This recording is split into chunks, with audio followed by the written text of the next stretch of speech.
Yeah, we got quite a sell-off here. Dow is still down about 470, followed by red on the major indices. A 384-foot super yacht worth $325 million has finally arrived in San Diego Bay after it was seized by U.S. Justice Department officials last month. The monstrous boat, it's named the Amadea, now flies the American flag. Somebody has a good sense of humor. It had been owned by sanctioned Russian oligarch Suleiman Karimov until the Department of Justice took control in an effort to cut off all assets and allies to the Kremlin's elite. This comes as the Treasury Department announces the U.S. is imposing new sanctions on more than 70 entities and 29 individuals affiliated with Putin's war machine, including Russian gold imports and military intelligence units.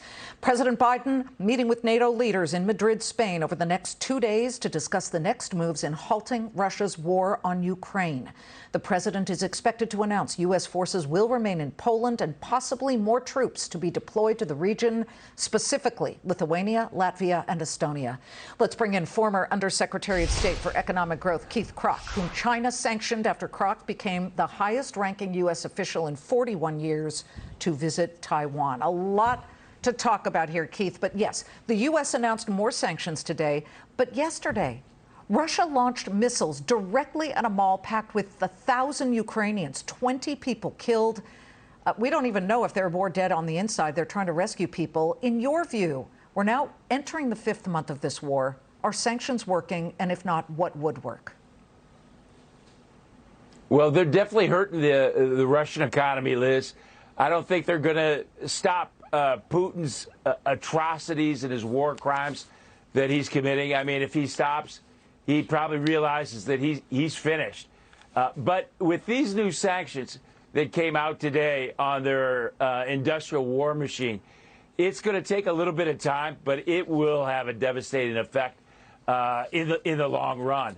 So, Liz, maybe we can get some of those yachts that they're sanctioning, Pay off our debt. But sell some of those and pay off the nation's debt.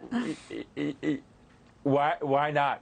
But Liz, these sanctions are going to really get them in the long run because they're going to run out of all kinds of spare parts, all those kind of things. But I don't think it's going to stop Putin. Well, one of the things that the G7 has discussed is prohibiting the Russian gold imports.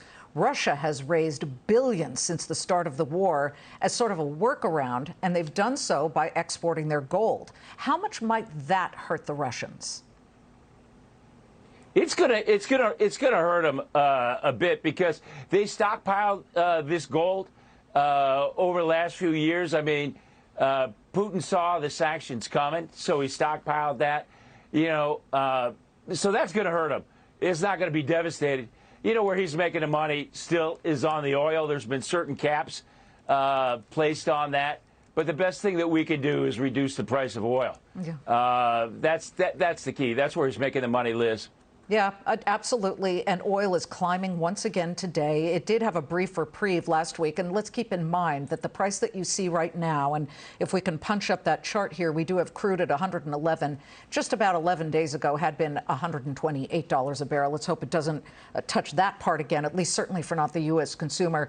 China has definitely been a party to helping Russia stay afloat during this time by continuing their trade relationship with Russia. How does the United States and, quite frankly, G7 and everybody else, how do they send a message to China or at least siphon off the oxygen flow that is going between Russia and China?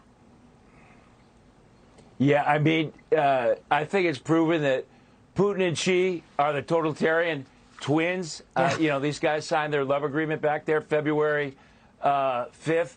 What's going on at the NATO summit is really strategic because for the first time, China is recognized as an adversary, and it's in their working document. Mm-hmm. And NATO's doing all the right things. Number one, they're kind of expanding geographically.